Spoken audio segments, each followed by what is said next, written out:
Cuando el comunismo empezó a mostrar su cara real y se vio además que era muy difícil que hubiera revoluciones en las democracias consolidadas, porque primero no había proletariados y porque no era posible hacerse con el poder provocando ese tipo de revoluciones, hubo un comunista que se le ocurrió un cambio de estrategia genial. No vamos a sacar los tanques, no vamos a sacar los fusiles, pero vamos a sacar las plumas de escribir, vamos a sacar las cámaras de filmar, vamos a hacer una revolución cultural. A todas las personas que pesan algo, pintan algo en el mundo de la cultura, vamos a educarlas de una forma comunista. Ese fue Gramsci, el fundador uno de los fundadores del Partido Comunista Italiano y también el fundador de lo que luego se llamó el comunismo europeo, el eurocomunismo. Ese es un comunismo de guante blanco, se podría decir, no es violento, pero los fines son los mismos. Los fines es un totalitarismo, es un partido totalitario que quiere ganar unas elecciones e imponerse. Y para ello, Gramsci sabe que tiene que formar las cabezas de los profesores de la universidad, de los maestros, porque son los que van a educar después a los niños, a los universitarios. Sabe que tiene que ganarse las cabezas de los actores cinematográficos, de los grandes deportistas, o sea, de los ídolos de masas. Y es a lo que se dedica el eurocomunismo. Una de las realidades concretas que se crean en este sentido es la llamada Escuela de Frankfurt, aunque no la crea Gramsci, pero se crea con esos mismos objetivos. La Escuela de Frankfurt está creada en Frankfurt, Alemania, por una serie de filósofos marxistas freudianos, como Marcuse, Adorno, Erich Fromm. Todos estos filósofos, cuando crean la escuela, a principios de los años 30, la echan a andar, y es una escuela de estudios sociales, políticos, filosóficos, que enseñan, como digo, un mix entre el marxismo y el psicoanálisis de Freud. A los pocos años de crearse llega Hitler y estalla la segunda... Bueno, Hitler llega en el 33 al poder. La Escuela de Frankfurt está recién creada. Entonces Hitler no quiere saber nada, ni del marxismo ni de Freud. Entonces le parece que es una aberración lo que están haciendo estos hombres y entonces los persigue. Entre otras cosas porque todos son judíos. Y entonces va por ellos. ¿Qué tienen que hacer? Huir del país. ¿Qué hacen? Se van a Norteamérica, a Estados Unidos. Consiguen refundar la Escuela de Frankfurt de Nueva York. Entonces desde ahí extienden esas ideas marxistas y freudianas a todo el mundo. Eso lo cuenta maravillosamente bien, entre otros, pues Alan Bloom. Alan Bloom es un profesor de filosofía política de la Universidad de Chicago que escribe un libro por los años 80 titulado The Closing of the American Mind, el cierre o el estrechamiento de la mente americana, donde habla de cómo posturas ideológicas de filósofos que han emigrado de Europa a Estados Unidos son las que han envenenado su país, Estados Unidos, y lo han envenenado con las ideas de Nietzsche, de Freud. En su demolición de la cultura occidental, el marxismo socavó los cimientos arrojando sombras de vergüenza e infamia sobre el pasado. Demonizó, por ejemplo, a los grandes colonizadores o conquistadores europeos de América, en concreto empezando desde Colón. Colón fue acusado de introducir la esclavitud en América.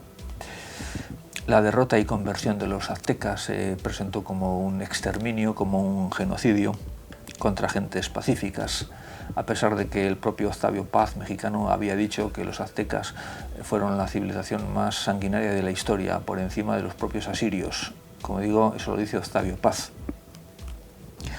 Tampoco se salvaron los fundadores de los Estados Unidos, reputados como esclavistas. La denigración se extendió a todo el que osaba discrepar de esa visión de la historia. De inmediato era descalificado como fanático o como fascista. Eso lo explica maravillosamente bien María Elvira Roca en el libro que ya hemos citado, Imperiofobia y Leyenda Negra. Para cualquier historiador, el marxismo es una historia fascinante. Además, es una condensación histórica porque se dan muchos acontecimientos vitales, intensos, en muy pocos años. Y porque una ideología es capaz de hacerse con el control de medio mundo en muy poco tiempo. No hay más que pensar la magnitud de toda la Unión Soviética y la magnitud de China. Para la media humanidad que ha sufrido el marxismo, pues no es tanto un fenómeno fascinante como una tragedia de unas proporciones imposibles de imaginar o de describir. Pierre Chauny, historiador francés de la Escuela de los Anales, lo resumió como la mayor empresa carcelaria de la humanidad. Entre la bibliografía oceánica que ahora mismo hay disponible sobre el marxismo, a mí me parece que es imprescindible destacar el famoso libro negro del comunismo y también el ya citado archipiélago Gulag. Ya he explicado lo que es el archipiélago Gulag, por el cual Solzhenitsyn recibió el premio Nobel en 1973. Hasta esa fecha los comunistas de todo el mundo eran indulgentes con Rusia, con la dictadura del proletariado. Solo entonces se vieron forzados a reconocer el infierno de la verdad. Pocas veces un libro ha causado tanto impacto y tanto dolor como ese durísimo texto.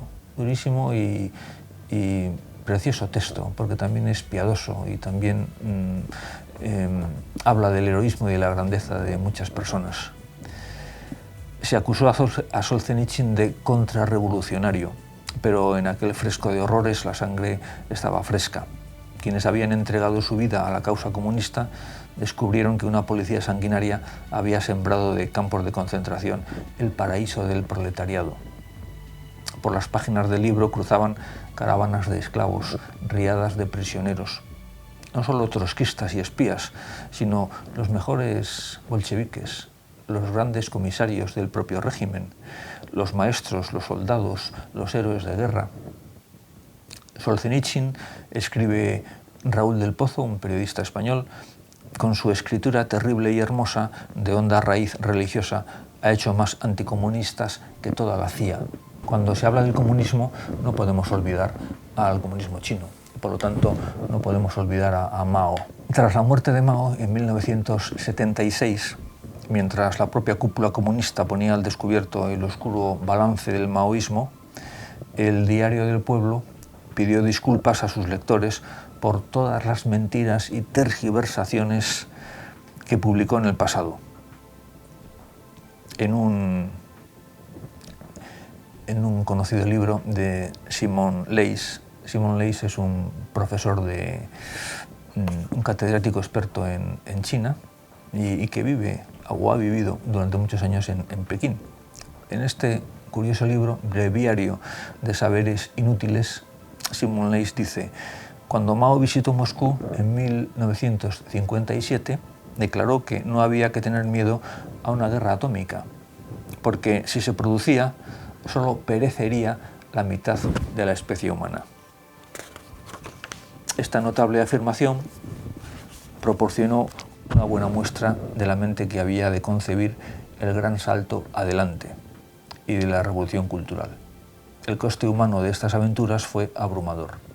Las hambrunas que resultaron del gran salto pudieron haberse tragado hasta 50 millones de víctimas, y la violencia de la revolución cultural afectó a 100 millones de personas. Sobre la China actual, hay mucha gente que piensa que, bueno, ya se ha terminado el comunismo. No, no se ha terminado el comunismo. Bueno, pero ya son capitalistas. No son exactamente capitalistas, o por lo menos es un capitalismo absolutamente férreo, que depende de una nomenclatura perfectamente comunista. Sobre esa China actual, Leys, que entiende muy bien, dice lo siguiente: en China, la mafia y el partido se compenetran estrechamente. Los elementos criminales han adquirido un estatuto oficial, convirtiéndose en diputados de la Asamblea Nacional Popular. o en miembros de la Conferencia Consultiva Popular, mientras que los oficiales se han vuelto criminales. Se apoyan en la mafia para mantener el orden en las colectividades locales. Históricamente, el marxismo-leninismo ha consolidado su poder con 3 medidas de corte totalitario. La primera es el monopolio de la información y de la propaganda, cerrando, intimidando o controlando los medios de comunicación. La segunda medida es el control de las armas. Para conseguirlo, debilita al ejército y a los cuerpos policiales, infiltrando su cadena de mando y privándoles de medios.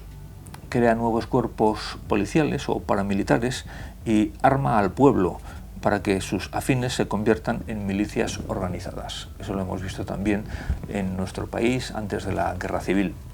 El tercer paso es el control del dinero.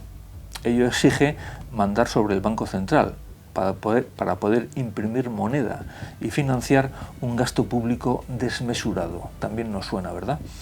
Así se gana popularidad antes de que las tiendas queden desabastecidas, antes de que el desempleo aumente, antes de que la inflación se dispare y antes de que la economía se hunda. Cuando el pueblo descubre el engaño, ya es tarde para escapar de la trampa, pues las instituciones han perdido su independencia. Las garantías legales se han esfumado. Las calles están controladas por las milicias del régimen.